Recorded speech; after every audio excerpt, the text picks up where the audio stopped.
اللہ کے نبی فرماتے من کان یؤمن باللہ والیوم الآخر فلیکرم ضیفہ، اگر اللہ کے اوپر تم ایمان رکھتے ہو، قیامت کے دن کے اوپر ایمان رکھتے ہو، تو اپنے مہمان کی عزت کرو۔ مہمان آپ کے گھر کا کھانا کھانے کے لیے نہیں آیا ہے، آپ کے ایمان کو مضبوط کرنے کے لیے آیا ہے۔ وہ ماجد دیوبندی کا شعر ہے نا، اللہ میرے رزق کی برکت نہ چلی جائے، اللہ میرے رزق کی برکت نہ چلی جائے، 2 روز سے گھر میں کوئی مہمان نہیں ہے۔ مہمان آپ کے گھر میں برکت لے کے آتا ہے۔ اور جس علاقے میں، جس گاؤں میں لوگوں کے مکان بڑے بڑے ہوں، لوگوں کے پاس زمین جائیداد بڑی بڑی ہو، لیکن دل اتنا چھوٹا ہو کہ مہمان کی مہمان نوازی نہ کرتے ہوں، تو یاد رکھیے یہ بخیلی اور کنجوسی ہے میرے پیارے ساتھ۔ موسیٰ علیہ السلام اور حضرت خضر علیہ السلام دونوں اس بستی میں پہنچے اور دونوں نے کھانا مانگا۔ قرآن کہتا ہے فَأَبَوْا أَن يُضَيِّفُوهُمَا، بستی والوں نے، گاؤں والوں نے کھانا کھلانے سے انکار کر دیا، کہا نہیں ہمارے پاس، ہم کھانا نہیں کھلائیں گے، ہمارے پاس کھانا نہیں ہے۔ ارے نبی کا اخلاق تو یہ ہے، صحابہ کا اخلاق تو یہ ہے کہ ایک مرتبہ ایک صحابی اللہ کے نبی کے پاس آئے، کہا یا رسول اللہ بھوکا ہوں، کچھ کھانے کو تو کھلا دیجیے۔ نبی نے کہا کہ کوئی صحابی ہے میرا جو اس مہمان کو کھانا کھلا دے؟ حضرت ابو طلحہ رضی اللہ تعالیٰ عنہ نے کہا یا رسول اللہ آپ کے مہمان کو میں اپنے گھر لے کے جاؤں گا، میں کھانا کھلاؤں گا۔ گھر پوچھنے نہیں گئے بیوی سے کہ روٹی بنی ہے کہ نہیں بنی ہے، سالن بچا ہے کہ نہیں بچا ہے، کہا یا رسول اللہ آپ کے مہمان کو میں کھانا کھلاؤں گا۔ گھر آئے، بیوی سے کہا ایک مہمان کو لے کے آیا۔ ہمارے اور آپ کے گھر کی بیوی ہوتی تو کہتی یہ کون سی بات ہوئی، آپ نے پوچھا نہیں، کھانا بنا ہے، بچا ہے، نہیں بچا ہے، آپ مہمان کو لے کے چلے آئے۔ مگر وہ صحابہ کے دور کی عورتیں تھیں، وہ صحابہ کے دور کی عورتیں تھیں، ایمان والی عورتیں تھیں، تقوی والی عورتیں تھیں۔ کہا مہمان آیا ہے بڑی اچھی بات ہے، مگر گھر میں کھانا نہیں ہے، تھوڑا سا کھانا ہے، بچوں کے بھر کا ہے، ہمارے بھر کا تو کھانا بھی نہیں۔ کہا ایک کام کرو، بچوں کو بہلا پھسلا کے سلا دو، جہاں تک ہمارا تمہارا معاملہ ہے ہم مہمان کو کھانا کھلا دیتے ہیں، خود بھوکے رہ جائیں گے۔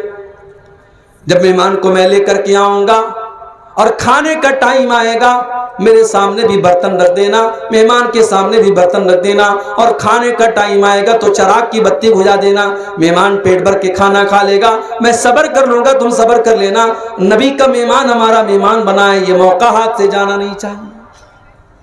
ابو طلحہ انصاری رضی اللہ تعالیٰ عنہ نے اور ان کی بیوی نے خود بھوکے رہ کر اور بچوں کو بھوکا رکھ کر کے اپنے مہمان کو کھانا کھلایا۔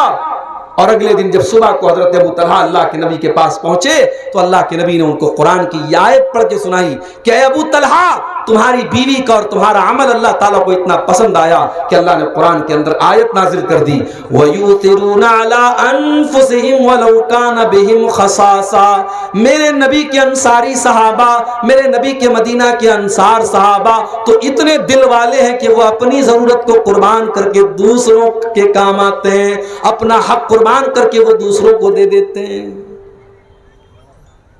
تو یہ اخلاق ہے میرے نبی کا اور نبی کے صحابہ کا۔ ان لوگوں نے کھانا کھلانے سے حضرت موسیٰ کو انکار کر دیا۔ حضرت موسیٰ اور حضرت خضر بیچارے بھوکے پیاسے ایک دیوار سے ٹیک لگا کر کے بیٹھ گئے۔ اچانک حضرت خضر نے دیکھا کہ دیوار ٹیڑھی ہے اور گرنے والی ہے۔ حضرت خضر کھڑے ہوئے اور قرآن کہتا ہے فَأَقَامَهُ، انہوں نے دیوار کو سیدھا کر دیا۔ پتہ یہ چلا کہ حضرت خضر کے اندر جسمانی طاقت بھی تھی۔ معاف کرنا میرے نوجوان بھائیوں، نبیوں کی سنت یہ ہے کہ آپ کا جسم بھی مضبوط ہو، اور جسم مضبوط اس کا ہوگا جو گٹکھا کھائے گا اور جو شراب اور نشے کا عادی ہوگا اس کا جسم مضبوط نہیں ہوگا، جو طاقت کی چیزیں کھائے گا اور جو غذا کھائے گا اس کا جسم مضبوط ہوگا۔ یہ گٹکھا کھانے والے اور یہ نشہ کرنے والے، ان کے جسم کے اندر کیا طاقت ہے؟ کوئی ایک پھائٹ مار دے تو وہیں زمین پر بیٹھ جائے گا۔ یہ اللہ ہمارے نوجوانوں پر رحم فرمائے۔ ارے تھوڑا جم وم جایا کرو، تھوڑا باڈی کو مضبوط کرو، تھوڑا موسیٰ علیہ السلام کی جیسی باڈی بناؤ۔ موسیٰ علیہ السلام نے ایک آدمی کو ایک مکہ مارا، وہ وہیں مر گیا، اتنا طاقتور مکہ تھا حضرت موسیٰ۔ ہمارے نوجوانوں کو نبیوں کے طریقے پر اپنے فزیکل ٹریننگ اور اپنے بدن کی کثرت پر بھی دھیان دینا چاہیے. اب عبد الغفار صاحب کو چھوڑ دیجئے, وہ تو بیچارے تقریر کرتے رہتے, سفر کرتے رہتے, وہ تو کبھی موٹے نہیں ہو سکتے انشاءاللہ. میرا مسئلہ چھوڑ دیجئے, لیکن آپ اپنی فکر کیجئے. یہ جو نشے وشے کر رہے ہیں, جو گٹکھا کھا رہے ہیں اور یہ دنیا بھر کی 3-5 چیزیں کھا رہے ہیں, یہ آپ اپنے جسم کو دوزخ میں ڈال رہے ہیں میرے بھائی, اپنے جسم کو برباد کر رہے ہیں آپ. حضرت خضر نے دیوار کو سیدھا کر دیا. موسیٰ علیہ السلام کو بڑا غصہ آیا. قال لو شئت لاتخذت علیہ اجرا, کہا کہ اے خضر آپ کو کیا ضرورت تھی ان کی دیوار کو سیدھا کرنے کی؟ جب یہ ٹیڑھے لوگ ہیں تو ان کی دیوار کو سیدھا کرنے کی کیا ضرورت تھی؟ آپ کو پیسہ لے لینا چاہیے تھا. ہم بھوکے پیاسے اللہ کے نیک بندے ہیں, ہم کو انہوں نے کھانا نہیں کھلایا اور آپ نے ان کی دیوار سیدھی کر دی. تو حضرت خضر نے کیا جواب دیا؟ وَأَمَّا الْجِدَارُ فَكَانَ لِغُلَامَيْنِ يَتِيمَيْنِ فِي الْمَدِينَةِ وَكَانَ تَحْتَهُ كَنْزٌ لَهُمَا وَكَانَ أَبُوهُمَا صَالِحًا. کہ اے موسیٰ, وہ دیوار 2 یتیم بچوں کے مکان کی دیوار تھی. وہ دیوار 2 یتیم بچوں کے مکان کی دیوار ہے, اور ان کے باپ نے مرنے کے پہلے اپنے بچوں کے لیے دیوار کے نیچے خزانہ چھپایا تھا. اگر دیوار گر جاتی, خزانہ سامنے آ جاتا اور گاؤں والے پورا خزانہ لوٹ کے چلے جاتے. گاؤں والے تو تھے ہی بخیل اور کنجوس. فَأَرَادَ رَبُّكَ أَن يَبْلُغَا أَشُدَّهُمَا وَيَسْتَخْرِجَا كَنزَهُمَا. اے موسیٰ, اللہ تعالیٰ نے مجھے حکم دیا کہ میں دیوار کو سیدھا کروں تاکہ کل جب وہ بچے جوان ہو جائیں, جب وہ بالغ ہو جائیں, جب وہ سمجھدار ہو جائیں, تب اپنے باپ کا خزانہ وہ حاصل کر لیں. اگر آج وہ دیوار گر جاتی تو بچوں کے باپ کا خزانہ لوٹ لیا جاتا. اور اللہ نے یہ احسان کیوں کیا؟ فرمایا وَكَانَ أَبُوهُمَا صَالِحًا, ان بچوں کا باپ نیک تھا. باپ اگر نیک ہے, اس کے مرنے کے بعد بھی اس کے خزانے کو اللہ تعالیٰ بچائے گا, اس کی زمین جائیداد کو بچائے گا. اور جس باپ نے حرام اور ناجائز طریقے سے پیسے کما کے بچوں کے لیے پراپرٹی بنائی ہے, معاف کیجئے, وہ اپنے بچوں کا بھوشیہ بنا نہیں رہا ہے, وہ اپنے بچوں کا بھوشیہ بگاڑ رہا ہے, وہ اپنے بچوں کو برباد کر رہا ہے. حضرت عبداللہ بن مسعود کو دیکھو, رات میں اٹھ کر کے تہجد کی نماز پڑھ رہے ہیں, اور تہجد کی نماز میں اسی سورہ کہف کی تلاوت کر رہے ہیں. اور جب اس واقعے کو انہوں نے پڑھا, جب حضرت موسیٰ اور حضرت خضر کا واقعہ انہوں نے پڑھا, اسی آیت کو بار بار دہرانے لگے اور رونے لگے. ان کا معصوم بچہ ان کے پاس سو رہا تھا. جب تہجد کا سلام پھیرا تو اپنے بچے کی طرف دیکھ کر کے فرمایا من اجلک یا بنیا, اے میرے بچے, تیرا باپ آج رات میں تہجد کی نماز پڑھ رہا ہے, آج اللہ کی بارگاہ میں آنسو بہا رہا ہے. اے میرے بچے, تیرا باپ تیرے لیے یہ سارا کام کر رہا ہے تاکہ کل تیرا بھوشیہ سرکشت ہو جائے, تیرا مستقبل محفوظ ہو جائے. اے میرے بچے, تیرا باپ تیرے لیے اتنی محنت کر رہا ہے. 2017 میں سعودی عرب گیا, پہلی مرتبہ. اللہ ہم سب کو زندگی میں کم سے کم ایک بار ان دونوں مقدس شہروں میں جانے کی توفیق عطا فرمائے, مکہ اور مدینہ. پہلی مرتبہ گیا میں, بڑا اچھا لگا. ظاہر ہے مسلمان ہر مومن کے دل کی تمنا ہوتی ہے. مدینہ کے اندر مسجد نبوی سے تھوڑی دور پر ایک ریسٹورنٹ کہہ لیجئے, ایک دکان کہہ لیجئے, اس کا نام ہے البیک. وہاں پر مرغا ملتا ہے, چکن, اس کو مسالہ وسالہ لگا کر کے, فرائی کر کے, بھون کر کے, اس کو عربی میں وہاں بولتے بروست. تو بڑا ٹیسٹی ہوتا ہے. اس کو اگر ایک مرغا آپ نے پورا کھا لیا تو ایک دم سمجھیے کھانے کی ضرورت نہیں پڑے گی. اس کو اور کولڈ ڈرنک کو لوگ اس کو کھا کے کولڈ ڈرنک پی لیتے ہیں. وہاں کا ایک بہترین کھانا مانا جاتا ہے. آپ کبھی حج کرنے, عمرہ کرنے جائیں گے تو آپ وہاں مل جائے گا. تو مجھے وہاں کے بھائیوں نے بتایا کہ مولانا صاحب, یہ جو دکان ہے البیک, یہ 24 گھنٹے کھلی رہتی ہے اور کبھی بھی ایسا نہیں ہوتا کہ ان کے یہاں کسٹمر نہ ہو. اللہ نے بڑی برکت دی ہے ان کی تجارت میں, ان کے بزنس میں. تو ان لوگوں نے بتایا کہ البیک کمپنی کی شروعات جب ہوئی تھی تو ریاض, سعودی عرب کی راجدھانی ریاض سے شروعات ہوئی تھی. اور اس کے مالک نے یہ طے کیا تھا کہ میں جب ایک بروست بیچوں گا، ایک بروست کی جو بھی قیمت ہوگی میں اس میں سے 1 ریال اللہ کے راستے میں دے دوں گا۔ اگر مان لو میرے اس ایک چکن کی قیمت 10 ریال ہے، میں اس میں سے 1 ریال اللہ کو دے دوں گا، اللہ کے راستے میں دے دوں گا۔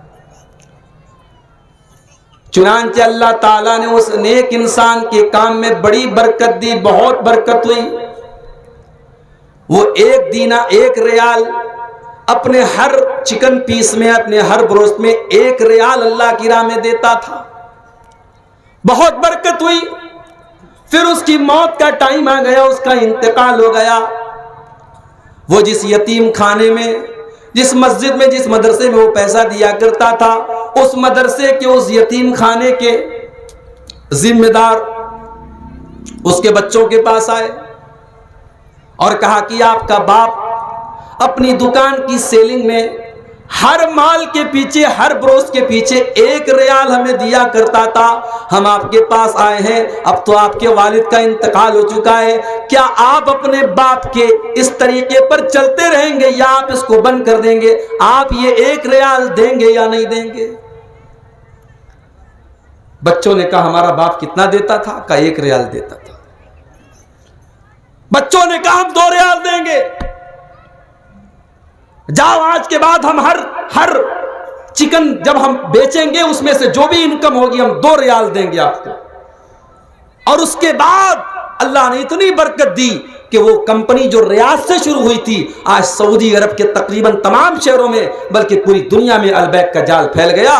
اللہ حلال کے اندر میرے پیارے ساتھیوں اتنی برکت دیتا ہے، آپ حرام کے ذریعے اپنے بچوں کا کوئی فائدہ نہیں کر رہے، سود اور بیاج کے ذریعے پیسہ کما کر کے آپ اپنے بچوں کا کوئی بھوشیہ نہیں بنا رہے، آپ بگاڑ رہے اپنے بچوں کا بھوشیہ۔ بچوں کا بھوشیہ بنانا ہے تو اپنے آپ کو ہم نیک بنائیں، اپنے آپ کو دیندار بنائیں۔ میری پیاری ماں بہنوں، آپ کو شکایت ہے آپ کے گھر کی بچیاں آپ کی بات نہیں مانتی، آپ کو شکایت ہے آپ کے گھر کی لڑکیاں بے پردہ نکل رہی ہیں۔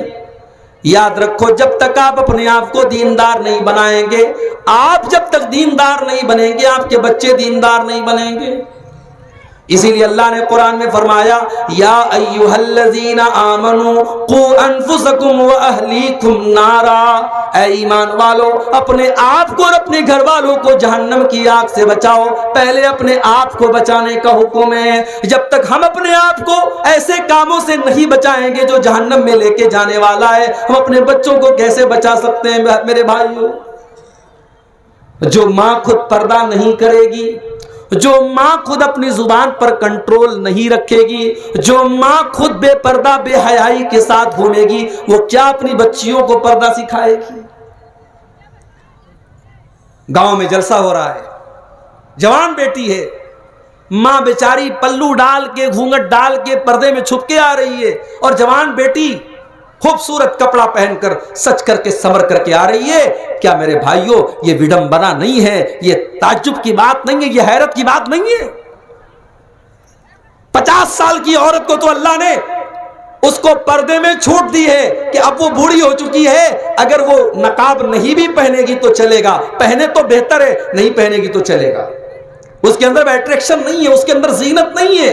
زینت تو 18 سال والی میں ہے، زینت تو 20 سال والی میں ہے، خوبصورتی تو 25 سال والی میں ہے۔ یہ عجیب بات ہے کہ 20 سال کی لڑکی بے پردہ گھوم رہی ہے اور 50 سال والی نقاب میں گھوم رہی ہے۔ اسی لیے اللہ نے قرآن میں جب پردے کا حکم دیا، اللہ نے اپنے نبی سے فرمایا یا ایھا النبی قل لازواجک وبناتک ونساء المؤمنین یدنین علیہن من جلابیبہن، اے نبی اپنی بیویوں سے بھی کہہ دو، اپنی بیٹیوں سے بھی کہہ دو، اور تمام مسلمان عورتوں سے کہہ دو کہ جب وہ اپنے گھر سے نکلے تو چادر ڈال لیں، نقاب ڈال لیں، برقع ڈال لیں، یہ نقاب ان کی پہچان بن جائے گا۔ ذالک ادنی ان یعرفن فلا یؤذین، دنیا والے سمجھ جائیں گے یہ پردہ کرنے والی لڑکی ہے، یہ عزت دار لڑکی ہے۔ مگر آج تو الٹا ہو رہا ہے میرے بھائی۔ 14 فروری کی تاریخ آئی، ویلنٹائنس ڈے کا دن آیا، کلکتہ کی سڑکوں پر نقاب والی عورتیں بھی پھول کا لین دین کر رہی تھی۔ دلی اور ممبئی کے ریسٹورنٹ اور پارکوں میں نقاب والی لڑکیاں بھی ایک دوسرے اپنے محبوب کو اور اپنے عاشق سے تحفہ لے رہی تھی اور دے رہی تھی، آج نقاب اور برقعے کو بھی اپنے کالے کرتوتوں پر پردہ ڈالنے کا ایک ذریعہ بنا دیا گیا۔ اللہ اس قوم کی بیٹیوں پر رحم فرمائے۔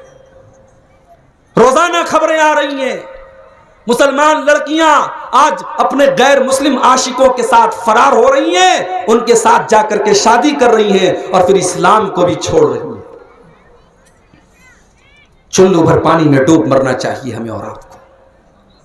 اگر اتنے سارے مدرسے ہونے کے باوجود، اتنے ادارے ہونے کے باوجود اور امت کے پاس لاکھوں کروڑوں کی دولت ہونے کے باوجود اگر اپنی بیٹیوں کو ہم اس لائق بھی نہیں بنا سکے کہ ہماری بیٹیاں اسلام کی اور ایمان کی اہمیت کو سمجھتی اور اسلام کو بچانے کی کوشش کرتی، اگر ہم اپنی بیٹیوں کو اس لائق بھی نہیں بنا سکے، محبت اور عشق کے نام پر اگر ہماری بیٹیاں، ہماری قوم کی بیٹیاں اگر کسی کے ساتھ بھاگ رہی ہیں اور اپنی عزت کا سودا کر رہی ہیں، تو پوری قوم کے لیے چلو بھر پانی میں ڈوب مرنے کی بات ہے۔ ایمان کوئی سستی چیز ہے؟ ارے ایمان تو وہ چیز ہے جس کو بچانے کے لیے جان دینی پڑے تو جان دے دی جائے۔ میری پیاری ماں بہنوں، ایک طرف یہ لڑکیاں ہیں جو اپنے باپ کا نام ڈبو رہی ہیں، اپنی قوم کا نام ڈبو رہی ہیں، اور ایک طرف دیکھو حضرت سمیہ رضی اللہ تعالیٰ عنہ کو دیکھو، وہ بیچاری اپنے جوان بیٹے کے سامنے ننگی کر دی جاتی ہیں، اپنے شوہر کے سامنے ننگی کر دی جاتی ہیں، ان کے بدن کے کپڑوں کو اتار لیا جاتا ہے۔ ہائے ہائے، ایک ماں کے لیے کتنی ذلت کی بات ہے، اس کے جوان بیٹے کے سامنے اس کو ننگا کر دیا جائے۔ او سمیہ، تیرے ایمان کا کیا کہنا، تیری استقامت کا کیا کہنا، تو نے جوان بیٹے کے سامنے ننگا ہونے کی ذلت کو گوارا کر لیا، مگر تو نے اسلام کو چھوڑنا گوارا نہ کیا، تو نے ایمان کو چھوڑنا گوارا نہ کیا۔ سمیہ شہید ہو جاتی ہیں، بڑی بے دردی سے ان کو شہید کر دیا جاتا ہے، وہ اللہ کی راہ میں پیاری ہو جاتی ہیں، وہ اپنی جان اللہ کی راہ میں دے دیتی ہیں، مگر اسلام چھوڑنے کے لیے تیار نہیں ہوتی۔ تربیت کی کمی ہے میرے بھائیوں، ہم اپنی بیٹیوں کو ایمان نہیں سکھا سکے۔ ٹھیک ہے، آپ کے ادارے میں تو آپ کے علاقے میں تو ماشاءاللہ لڑکیوں کے ادارے ہیں، لوگ اب تو میں دیکھتا ہوں گاؤں دیہات میں، خاص طور سے آپ لوگوں کے علاقوں میں لڑکیوں کو دینی تعلیم دینے کا رجحان بڑا ہے، اچھی بات ہے، مگر شہروں کے حالات بہت خراب ہیں۔ ابھی میں کلکتہ سے ہو کے آ رہا ہوں، ممبئی جاتا رہتا ہوں، بڑے بڑے شہروں کے حالات بہت خراب ہیں۔ ایک تو بڑی تعداد میں مسلمانوں میں ایسے لوگ ہیں جو اپنی مسجدوں میں عورتوں کو جانے کی پرمیشن نہیں دیتے، ان کا فتویٰ ہے کہ صاحب عورتیں مسجد میں نہیں جا سکتی، مارکیٹ جا سکتی ہیں، گھومنے پھرنے جا سکتی ہیں، کلکتہ کی سیر کر سکتی ہیں، دلی کا قطب مینار دیکھ سکتی ہیں، لال قلعہ میں تفریح کر سکتی ہیں، لیکن مسجد میں جا کر کے نماز اور جمعہ نہیں پڑھ سکتی، فتویٰ لگا کے رکھا ہے۔ یہ الگ بات ہے کہ اب جب پانی سر سے اونچا ہونے لگا، جب ان کے گھروں کی بیٹیاں بھی جب گھر چھوڑ کے بھاگنے لگیں، تو اب دھیرے دھیرے کچھ ہلکی ہلکی زبانوں سے کہا جانے لگا کہ اگر ان کا الگ انتظام ہو تو نماز پڑھ سکتی ہیں۔ قربان جاؤ، اس ملک میں جب عورتوں کے لیے مسجد کے دروازے بند کر دیے گئے، یہ جماعت اہل حدیث تھی جس نے اپنی مسجدوں کے دروازے عورتوں کے لیے کھولے تھے۔ آج الحمدللہ پورے ہندوستان میں لاکھوں اہل حدیث کی مسجدیں ہیں جہاں جمعہ کی نماز میں عورتوں کا انتظام ہوتا ہے اور عورتیں جاتی ہیں اور امام صاحب کی تقریر سنتی ہیں۔ اور آپ کے گاؤں میں اور آپ کے علاقے میں اگر انتظام نہیں ہے تو معاف کیجیے، ہونا چاہیے۔ یہ جلسے جو سال میں ایک بار ہوتے ہیں اور اس میں عورتیں آتی ہیں، معاف کیجیے، عورتوں کے دین کی تربیت کے لیے اتنا کافی نہیں ہے، آپ کو جمعہ کی نماز میں عورتوں کا الگ سے انتظام کرنا چاہیے۔ اور برہیٹ سے پڑھ کر کے آپ کے گھروں کی اور خاندان کی لڑکیاں جو فارغ ہوتی ہیں، ان کے ذریعے بھی گھروں اور خاندانوں میں دین کا کام ہونا چاہیے۔ اپنی لڑکیوں کو صرف اس لیے مت پڑھوائیے مدرسوں میں کہ ان کو اچھا رشتہ مل جائے، اگر انہوں نے تعلیم حاصل کی ہے 8-10 سال تو اس تعلیم کا بینیفٹ بھی سماج کو ملنا چاہیے۔ عورتوں میں بہت دین کا کام کرنے کی ضرورت ہے میرے بھائی، بہت ساری بدعقیدگی عورتوں میں پائی جاتی ہے۔ بچہ رو رہا ہے، مرچے کو آگ میں ڈال کر کے مرچے کی دھونی دی جا رہی ہے، مرچے کا دھواں دیا جا رہا ہے کہ نظر اتر جائے گی، نظر لگی ہے نظر اتر جائے گی۔ کس نے سکھایا بھائی صاحب؟ یہ بچے کی مالش کر رہی ہے، اب کاجل اس کی آنکھوں میں لگایا، کاجل کا ٹیکا یہاں پیشانی پہ لگا دیا، پوچھو کیوں لگا دیا؟ کہتی ہے اس سے نظر نہیں لگے۔ کس نے بتایا تجھ کو نظر نہیں لگے گی؟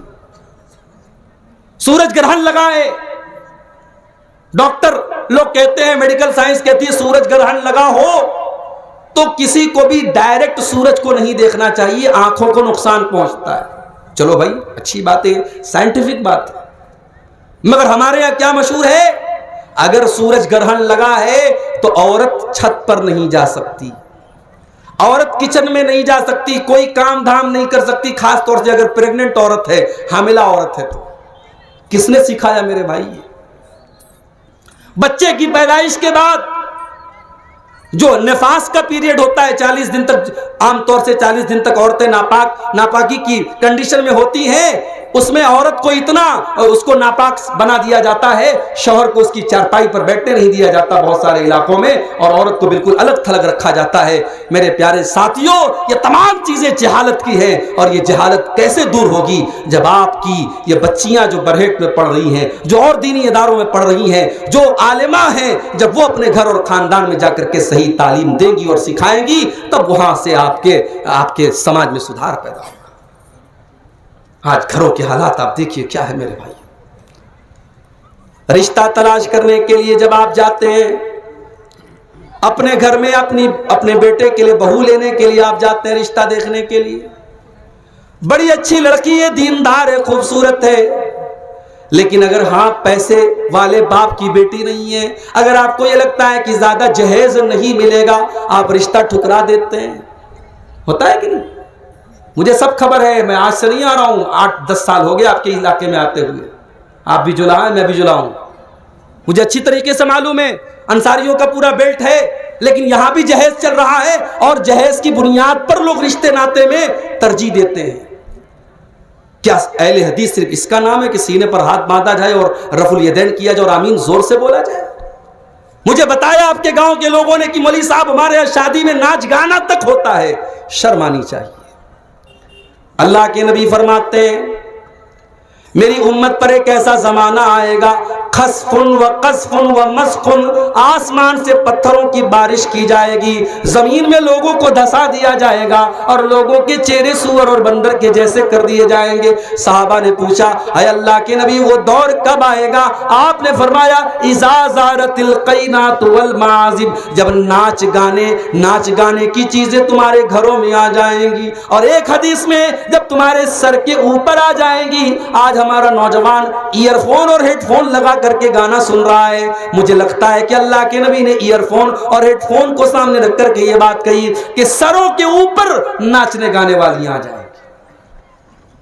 نکاح کا موقع یہ کوئی ایسا موقع نہیں ہوتا میرے بھائی جس میں آپ آزاد ہو جائیں۔ نکاح ایک انسان کی زندگی کا بڑا اہم دن ہے، اس دن کو تم یہ حرام کام، یہ ناجائز کام، یہ ناچ گانا، یہ تمام چیزیں کر کے اس دن کو بیکار مت کرو۔ یہ تمہاری زندگی کا برکت والا دن ہونا چاہیے، وہ دن صحیح کام کرو اور سنت کے مطابق نکاح کرو، پھر دیکھو گھروں میں کیسے برکت آتی ہے۔ آج کیوں نہیں ہے گھر میں برکت؟ کیونکہ نکاح کے دن آپ نے مولوی صاحب سے نکاح پڑھوایا، بس یہی ایک کام سنت کے مطابق ہو رہا ہے، باقی سارا سنت کے خلاف ہو رہا ہے۔ رشتہ دیکھنے جا رہی ہے، دولت کو ترجیح دے رہی ہے۔ رشتہ دیکھنے گئی، لڑکی بہت اچھی ہے، پڑھی لکھی ہے، دیندار ہے، گھر آ کے کہتی ہے لڑکیاں تو بہت اچھی رہی، بس تھوڑا ہائٹ کم تھی، اس کی ہائٹ کم تھی، تھوڑا قد کم تھا۔ اللہ تعالیٰ کو جا کے مشورہ دے دو نا، کیوں نہیں اللہ تعالیٰ نے ہائٹ بڑھا دیا اس کی؟ ان کا بس چلے تو یہ بچے کی پیدائش کے ٹائم اللہ کو رائے دے دے کہ اس کا کلر تھوڑا اور گورا کر دینا چاہیے تھا، اس کو تھوڑا اور لمبا کر دینا چاہیے تھا۔ میرے بھائیوں، میری ماں اور بہنوں، یہ چیزیں انسان کے کنٹرول میں نہیں ہوتی۔ اللہ نے سب کو الگ الگ بنایا ہے، کوئی بہت گورا ہے، کوئی سانولا ہے، کوئی کالا ہے، کسی کی ہائٹ زیادہ ہے، کسی کی کم ہے، کسی کی میڈیم ہے۔ اگر لڑکی دیندار ہے، اگر لڑکی عالمہ ہے، پڑھی لکھی ہے، سب کچھ اچھا ہے، تو یہ کوئی بنیاد نہیں ہوئی کہ آپ صرف ہائٹ کی بنیاد پر، آپ کلر کی بنیاد پر رشتوں کو ریجیکٹ کر دے۔ کہاں جائیں گی وہ بچیاں، کہاں جائیں گے وہ غریب کی بیٹیاں؟ آج ہم نے جب رشتوں میں ان تمام چیزوں کو ترجیح دینا شروع کیا، نتیجہ یہ نکلا کہ ہمارے گھروں سے برکت ختم ہو گئی۔ اللہ کے پیارے نبی فرماتے تنکح المرأۃ لاربعین، جب عورت کی شادی ہوتی ہے تو 4 چیزیں عام طور سے عورت کے اندر دیکھی جاتی ہیں۔ لمالہا، مال دیکھا جاتا ہے، ولجمالہا، خوبصورتی دیکھی جاتی ہے، ولحسبہا، خاندان دیکھا جاتا ہے، ولدینہا، دینداری دیکھی جاتی ہے۔ علماء کہتے ہیں عیسائی لوگ خوبصورتی دیکھا کرتے تھے، یہودی لوگ مال دیکھا کرتے تھے، عرب کے اندر خاندان دیکھا جاتا تھا، مگر اسلام کے آنے کے بعد اسلام نے کہا کہ دینداری دیکھا کرو، دینداری دیکھو۔ ارے دیندار عورت گھر میں آئے گی تو دیندار عورت کا مقام یہ ہوتا ہے کہ وہ صفا اور مروہ کے درمیان اگر دوڑ جائے تو اللہ کو حاجرہ کا دوڑنا اتنا پسند آ گیا کہ قیامت تک کے حج اور عمرہ کرنے والوں کو آرڈر دے دیا گیا کہ جب تک تم صفا اور مروہ کے درمیان چکر نہیں لگا لو گے تمہارا حج نہیں، تمہارا عمرہ نہیں۔ دیندار عورت کا یہ مقام ہے میرے بھائی۔ دیندار عورت اگر آپ کے گھر میں آ جائے گی آپ کے گھر کو جنت بنا دے گی۔ اللہ کے نبی فرماتے ہیں دنیا کلھا متاع وخیر متاع الدنیا المرأۃ الصالحہ، دنیا کی سب سے قیمتی دولت نیک عورت ہے۔ حضرت عمر فاروق نے اللہ کے پیارے نبی سے پوچھا اے اللہ کے نبی ہمیں کون سی چیز کو خزانہ بنانا چاہیے، کون سی چیز کو مال بنانا چاہیے؟ اللہ کے نبی نے فرمایا کہ 3 چیزوں کو خزانہ بنا لو، قلبا شاکرا ولسانا ذاکرا وزوجۃ مومنۃ تعینہ علی امر الاخرہ۔ آپ نے فرمایا اپنے سینے میں اللہ کا شکر ادا کرنے والا دل پیدا کر لو، اپنی زبان، اپنے منہ میں اللہ کا ذکر کرنے والی زبان پیدا کر لو، اور دیندار عورت کو بیوی بنا کے لے آؤ۔ بڑی طاقت ہوتی ہے عورت کے جذبات میں۔ کبھی کبھی مرد کی طاقت وہ کام نہیں کر پاتی ہے جو عورت کا آنسو جو کام کر دیتا ہے، عورت کی زبان جو کام کر دیتی ہے۔ کتنا بڑا ظالم تھا فرعون۔ فرعون کو کسی نے بتا دیا کہ تیرے حکومت میں ایک بچہ پیدا ہونے والا ہے جو آگے چل کر کے تیری حکومت ختم کرے گا۔ فرعون نے آرڈر دے دیا کہ جہاں بھی بچہ پیدا ہو، اگر لڑکا پیدا ہو تو قتل کر دیا جائے۔ جب موسیٰ علیہ السلام پیدا ہوئے، حضرت موسیٰ کی ماں ڈر گئی کہ اگر فرعون کو پتا چلے گا میرے لال کو بھی قتل کروا دے گا۔ اللہ نے کہا اے موسیٰ کی ماں تو ڈر مت، تو اپنے بچے کو صندوق میں رکھ کے پانی میں ڈال دے، صندوق میں رکھ کے پانی میں ڈال دے۔ پہلے اپنے بچے کو دودھ پلا اور دودھ پلا کے پانی میں ڈال دے۔ ہائے ہائے، ماں سے پوچھو ماں کا کلیجہ کیسا ہوتا ہے۔ ایک طرف فرعون کا ڈر ہے اور دوسری طرف اللہ تعالیٰ حکم دے رہا ہے کہ اے موسیٰ کی ماں تو پانی میں ڈال دے۔ ظاہر ہے پانی میں ڈالنے کے بعد کیا گارنٹی کہ وہ صندوق کہاں جائے گا، مگر اللہ کا آرڈر تھا۔ موسیٰ علیہ السلام کی ماں نے اللہ کے آرڈر کو پورا کیا اور اپنے بچے کو صندوق میں رکھ دیا اور اپنی بیٹی سے کہا کہ تو ذرا نظر رکھ دے کہ صندوق کہاں جاتا ہے۔ موسیٰ علیہ السلام صندوق میں ہے، صندوق پانی میں چل رہا ہے، تیر رہا ہے، اور ندی کے کنارے سے حضرت موسیٰ کی بہن اپنے بھائی کی نگرانی کر رہی، دیکھو میرا بھائی کہاں جاتا ہے۔ بھائی بہن کا رشتہ بھی بڑا پیارا ہوتا ہے، جن کے گھروں میں بہنیں ہیں وہ بہنوں کی قدر کرے۔ موسیٰ علیہ السلام کی بہن اپنے بھائی کے اوپر نظر رکھے ہوئے، جب اس طریقے کی کوئی مصیبت آتی ہے تو ہونا تو یہ چاہیے تھا میرے بندوں کہ تم اللہ سے توبہ کرتے، تم اللہ کی بارگاہ میں گر گڑاتے، تم اللہ کی طرف رجوع کرتے، لیکن تمہارے دل تو سخت ہو چکے ہیں اور شیطان نے تمہارے کالے کرتوتوں کو اتنا سجا دیا ہے کہ تمہیں اپنے کالے کرتوت بھی کالے نہیں لگتے۔ ہمارے نبی کا حال تو یہ تھا میرے بھائی۔ تیز ہوائیں چلتی تھیں، بخاری کے الفاظ اللہ کے نبی گھٹنے پر گر جاتے تھے۔ ہوائیں تیز چلتی تھی، اللہ کے نبی گھٹنے کے بل گر جاتے تھے اور دعا کرتے تھے اللہم اجعلھا رحمتا لنا ولا تجعلھا عذابا لنا۔ اے اللہ یہ آندھی چل رہی ہے، یہ ہوا چل رہی ہے، اے اللہ تو اس کو ہمارے لیے رحمت بنا دے، اے اللہ تو اس کو عذاب مت بنانا، اے اللہ اس ہوا کو ہمارے لیے تو رحمت بنا دے۔ جب بھی آسمان میں بادل نظر آتے، جب بھی تیز ہوائیں چلتی اللہ کے نبی کا چہرہ اتر جاتا تھا, آپ کے چہرے پر ڈر آ جاتا تھا. ایک مرتبہ اماں عائشہ نے پوچھا, اے اللہ کے نبی کیا بات ہے؟ لوگ تو بادلوں کو دیکھ کر کے خوش ہو جاتے ہیں, جب ہوائیں چلتی ہیں تو لوگ خوش ہو جاتے ہیں کہ چلو بارش ہونے والی ہے, مگر آپ کا چہرہ اتر جاتا ہے, آپ کا چہرہ غمگین ہو جاتا ہے, کیا بات ہے؟ اے اللہ کے نبی ایسا کیوں کرتے ہیں آپ؟ آپ نے فرمایا, یا عائشہ ما یؤمننی ان یکون فیہ العذاب. اے عائشہ, جب میں تیز ہواؤں کو چلتے ہوئے دیکھتا ہوں, جب میں آسمان میں بادلوں کو دیکھتا ہوں, اے عائشہ میں ڈر جاتا ہوں کہیں اللہ کا عذاب تو نہیں آنے والا ہے. ہواؤں کو دیکھ کر کے میں ڈر جاتا ہوں کہ کہیں اللہ کا عذاب تو نہیں آنے والا ہے, اس لیے کہ تم سے پہلے کی ایسی امتیں بھی دنیا میں آئی ہیں کہ اللہ نے ہوا کے ذریعے ان کے اوپر عذاب بھیجا ہے, اور ایسی بھی قومیں دنیا میں آئی ہیں کہ آسمان میں بادل آیا اور ان کو لگا کہ یہ بارش ہونے والی ہے اور بادل برسنے والا ہے, لیکن وہ بادل ان کے اوپر عذاب بن کر کے آیا. اس لیے اے عائشہ, جب میں آسمان میں بادلوں کو دیکھتا ہوں اور تیز ہواؤں کو دیکھتا ہوں تو میں ڈر جاتا ہوں. ایک طرف ہمارے نبی کا یہ حال تھا, اور دوسری طرف ہمارا یہ حال ہے کہ ہم اتنی بڑی بڑی مصیبتوں کو دیکھتے ہیں اور اس کے بعد بھی ہمارے دل پر کوئی اثر نہیں پڑتا. میرے پیارے ساتھیوں, ترکی کے اندر آیا ہوا یہ زلزلہ ہمیں اور آپ کو بہت بڑا سبق دے رہا ہے. اور ابھی کل ایک ویڈیو میں نے دیکھا, 7 سال کی ایک معصوم بچی سیریا کے زلزلے میں 3 دن ملبے کے نیچے دبی تھی, اور 3 دن کے بعد زندہ نکلتی ہے اور ہوش میں آتی ہے, تو پہلا جملہ اس کے منہ سے کیا نکلتا ہے؟ وہ کہتی ہے, کم من ایام ما صلیت فیہا, کم من ایام ما صلیت فیہا. ہوش میں آنے کے بعد وہ 7-8 سال کی بچی کہتی ہے, کتنے دن ہو گئے میں نے نماز نہیں پڑھی ہے, کتنے دن ہو گئے میں نے نماز نہیں پڑھی ہے. اس 7 سال کی معصوم بچی کو یہ احساس ہو رہا ہے کہ میں اس مصیبت میں تھی, پتہ نہیں کتنے ٹائم کی میری نماز چھوٹ گئی ہے. آج ہم اپنے بچوں کے ساتھ, اپنے پریوار کے ساتھ عیش و آرام سے اپنے گھر میں بیٹھے ہیں اور ہم نماز نہیں پڑھتے ہیں. میرے بھائیوں, ہمارے پاس کیا بہانہ ہے؟ ہم اللہ کو کیا بہانہ پیش کریں گے؟ اس 7 سال کی بچی نے ہمیں سبق دے دیا, ہمارے پاس کوئی بہانہ نہیں ہے نماز پڑھنے کا, نماز نہ پڑھنے کا کوئی بہانہ نہیں ہے. اللہ نے قرآن میں صاف صاف کہہ دیا, ان الصلاۃ کانت علی المؤمنین کتابا موقوتا, بے شک نماز مسلمانوں کے اوپر ٹائم سے فرض ہے. شیخ ابن باز سے پوچھا گیا, اگر انسان کوما میں ہے, آپریشن تھیٹر میں ICU کے اندر ہے, وضو نہیں کر سکتا, تیمم نہیں کر سکتا, رکوع نہیں کر سکتا, سجدہ نہیں کر سکتا, لیکن دماغ کام کر رہا ہے, اس حالت میں انسان نماز کیسے پڑھے گا؟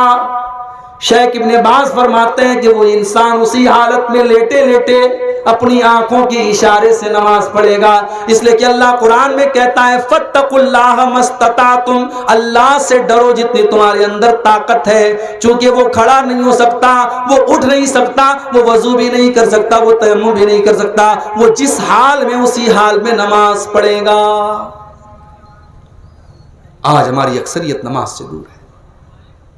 رات بھر تقریر سننے کے بعد صبح فجر کی نماز میں گنتی کے چند لوگ ہوتے ہیں میرے بھائی, اور یہ صرف آپ کے گاؤں کا نہیں, ہر گاؤں کا یہی حال ہے.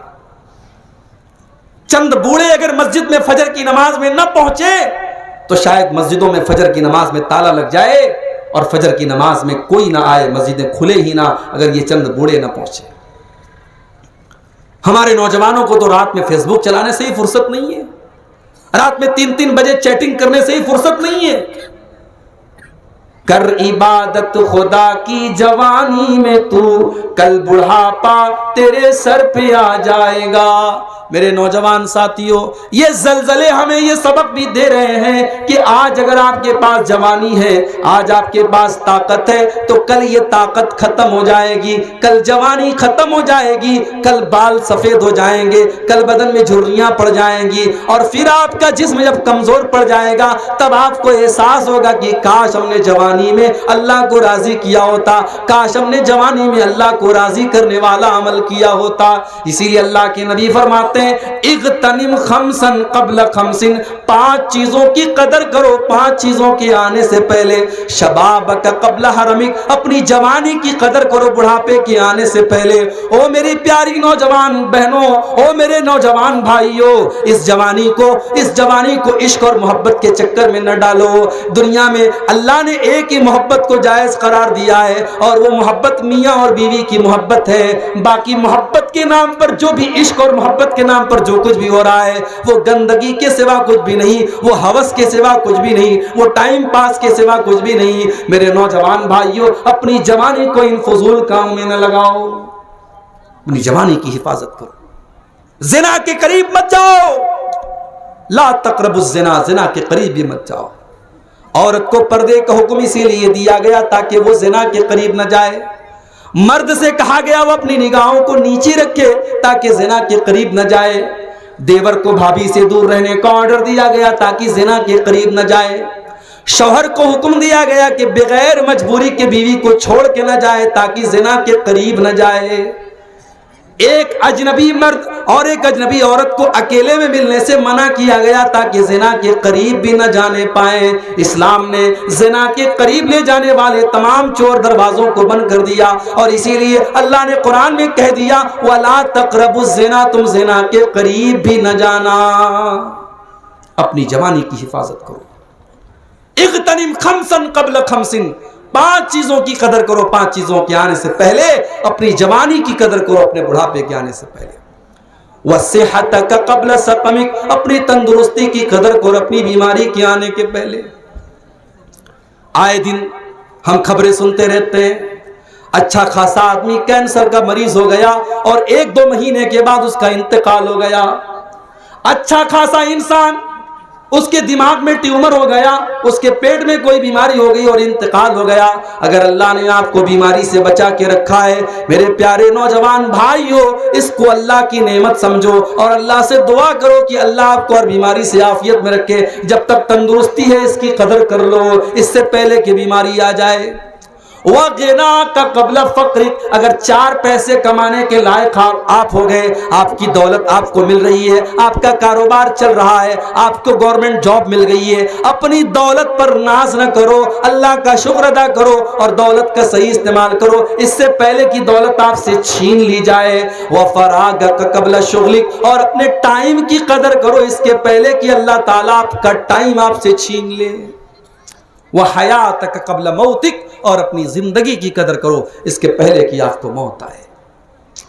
تو ترکی کے اندر اور سیریا کے اندر جو یہ زلزلے آئے ہیں میرے بھائیوں، ان زلزلوں میں ہمارے لیے بہت کچھ سیکھنے کو موجود ہے۔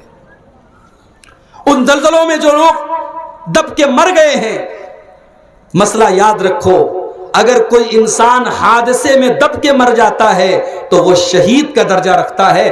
شرط یہ ہے کہ وہ توحید اور ایمان والا ہو، نیک عمل کرنے والا ہو۔ اگر وہ دب کر کے مرا ہے تو وہ شہید ہے۔ اللہ کے پیارے نبی صلی اللہ علیہ وسلم فرماتے ہیں الشہداء خمسۃ، 5 لوگ ایسے ہیں جن کو شہادت کا درجہ ملے گا، 5 لوگ ایسے ہیں جن کو شہادت کی موت نصیب ہوتی ہے۔ المبتون شہید، پیٹ کی بیماری میں جو انتقال کر جائے وہ شہید ہوتا ہے۔ اسی لیے کورونا میں جو لوگ مرے تھے، علماء نے لکھا تھا کہ اگر ہم امید کر سکتے ہیں اللہ سے، ہم اچھی امید رکھتے ہیں کہ وہ شہادت کا درجہ پائے گا، کیونکہ کورونا کا تعلق بھی کہیں نہ کہیں پیٹ سے تھا۔ ہم کنفرم اور یقین کے ساتھ تو نہیں کہہ سکتے، لیکن پیٹ کی بیماری سے مرنے والا شہادت کا درجہ رکھتا ہے۔ والمطعون شہید، اور طاعون کی بیماری میں مرنے والا شہید ہوتا ہے۔ والحریق شہید، اور جل کر کے مرنے والا شہید ہوتا ہے۔ وصاحب الحدم شہید، اور کسی چیز سے دب کر کے مرنے والا شہید ہوتا ہے۔ والشہید فی سبیل اللہ، اور اللہ کی راہ میں جو جنگ کرتے ہوئے شہید ہوا وہ بھی شہید ہوتا ہے۔ اور ایک اور حدیث میں اللہ کے نبی نے فرمایا کہ والمرأة التي تموت بجمع فهو شہید، جو عورت ڈیلیوری کے دوران، پیدائش کے دوران جس کا انتقال ہو جاتا ہے، بچے کی پیدائش کے دوران جس کا انتقال ہو جاتا ہے، وہ عورت بھی شہید ہے۔ اس کا مطلب یہ ہوا کہ اس کو اللہ تعالیٰ کے یہاں شہادت کا درجہ ملے گا۔ لیکن شرط یہ ہے کہ ساتھ میں اس کا ایمان اور عقیدہ صحیح رہا ہو، اس کا عمل صحیح رہا ہو۔ ہمارے وہ بھائی جو ان زلزلوں میں دب کر کے مرے ہیں، ہم ان کے حق میں بھی دعا کریں کہ اللہ ان کی نیکیوں کو قبول کرے، ان کی خطاؤں کو معاف کرے، اور ہم سے جہاں تک ہو سکے ان زلزلوں میں اور اس طریقے کی قدرتی آپداؤں میں ہم سے جو سپورٹ ہو سکے ہم مدد کریں، اور اگر ہم مدد نہیں کر سکتے تو کم سے کم ہم دعا ان کے لیے کریں کہ اللہ ان کو اس مصیبت سے محفوظ رکھے، اور ہم اپنے حق میں بھی دعا کریں کہ اس طریقے کا زلزلہ اور اس طریقے کی پریشانی ہم پر نہ آئے۔ میرے پیارے ساتھیوں، اعمال تو ہمارے بہت خراب ہیں، اعمال ہمارے بہت خراب ہیں، اور ہم کوئی دودھ کے دھلے نہیں ہیں۔ اگر ترکی میں زلزلہ آیا ہے تو کل وہ زلزلہ ہمارے بھارت میں بھی آ سکتا ہے، ہمارے اور آپ کے اوپر بھی آ سکتا ہے۔ اس سے پہلے کہ وہ مصیبت ہم پر آئے، ہم اپنی اصلاح کر لیں، اپنی کمیوں کو دور کر لیں، اللہ کو راضی کر لیں۔ آئیے اللہ سے دعا کریں۔ یہ رات کا سہانا ٹائم ہے، رات کا یہ آخری پہر ہے، یہ دعاؤں کے قبول ہونے کا ٹائم ہے۔ ہم اللہ سے دعا کریں رب العالمین ہمیں نیک عمل کرنے کی توفیق عطا فرمائے۔ یہ 2-3 سوالات آئے ہیں۔ گروپ لون لینا کہاں تک صحیح ہے؟ دیکھیے، جس بھی لون میں اگر سود اور بیاج کا لین دین ہو رہا ہے تو وہ لون صحیح نہیں ہے۔ اگر آپ چاہتے ہیں کہ سماج کے اندر کچھ ایسے لوگ ہیں جن کو لون کی ضرورت ہے، تو کچھ جو پیسے والے لوگ ہیں وہ ایسا سسٹم بنائیں کہ آپس میں ایک دوسرے سے سپورٹ کر کے ایسے غریب لوگوں کو بغیر انٹرسٹ کے ان کو لون دیں۔ جو واقعی میں ایماندار ہوں، قابل اعتماد لوگ ہوں، ان کو بغیر انٹرسٹ کے قرض حسنہ دیں، یعنی بغیر سود اور انٹرسٹ کے ان کو لون دیں۔ باقی لون کی ہر وہ شکل جس میں بیاج کا ٹرانزیکشن ہو رہا ہے، اسلام کا سیدھا اصول ہے کہ قرضہ کے ذریعے منافع نہیں کما سکتے۔ مثال کے طور پہ میں نے آپ کو 100 روپیہ دیا، اور میں اس امید پر آپ کو 100 روپیہ دے رہا ہوں یا اس شرط پر دے رہا ہوں کہ آپ 100 کا 105 مجھے دیں گے، تو یہ 5 روپیہ سود ہے۔ قرضہ کے اوپر کوئی منافع لینا اسلام میں جائز نہیں ہے، یہ بات آپ یاد رکھیے۔ اس پیسے سے لوگ گھر بناتے ہیں، ظاہر ہے جب وہ سود کا لین دین ٹھیک نہیں ہے تو اس سے گھر بنانا بھی ٹھیک نہیں ہے، اور جو لوگ ایسا کیے ہیں وہ اللہ سے توبہ کریں، اور اگر انہوں نے سود لیا ہے تو اتنی رقم کو وہ جو ہے صدقہ اور خیرات کرے، اور اگر انہوں نے سود دیا ہے تو ظاہر ہے اس کی تو بھرپائی نہیں ہو سکتی، وہ اللہ سے توبہ کریں اور آئندہ ایسا گناہ کرنے سے اپنے آپ کو بچائیں۔ لاٹری کھیلنا کیسا ہے؟ مجھے بتایا گیا کہ یہاں لاٹری بھی بہت زیادہ چل رہی ہے۔ میرے نوجوان ساتھیوں، میں وہی بات کہوں گا، حلال کا 10 روپیہ حرام کے 100 روپیے سے بہتر ہے۔ لاٹری اور جوا یہ اچانک آمدنی کے جو ذرائع ہیں، یہ کلیئر طور پر حرام ہے، شریعت کی روشنی میں حرام ہے، ان کے ذریعے پیسہ کمانا حرام ہے۔ اللہ کے واسطے اپنے حلال کمائی میں حرام کو مت ملاؤ، آپ کی نیکیاں قبول نہیں ہوں گی، آپ کی نمازیں قبول نہیں ہوگی، آپ کے بچوں کی صحت پر برا اثر پڑے گا، آپ کے پریوار پر برا اثر پڑے گا۔ اپنے پریوار کے اور اپنی جان کے دشمن مت بنو، حرام کمائی سے اپنے آپ کو بچاؤ۔ لاٹری کھیلنا اور اس میں حصہ لینا بالکل بھی جائز نہیں ہے، ٹھیک ہے؟ تو یہ 2 سوالات آئے تھے۔ اللہ تعالیٰ سے دعا ہے رب العالمین ہم سب کو نیک عمل اور اچھی سمجھ کی توفیق عطا فرمائے، آمین۔ وآخر دعوانا الحمدللہ رب العالمین، والسلام علیکم ورحمۃ اللہ وبرکاتہ۔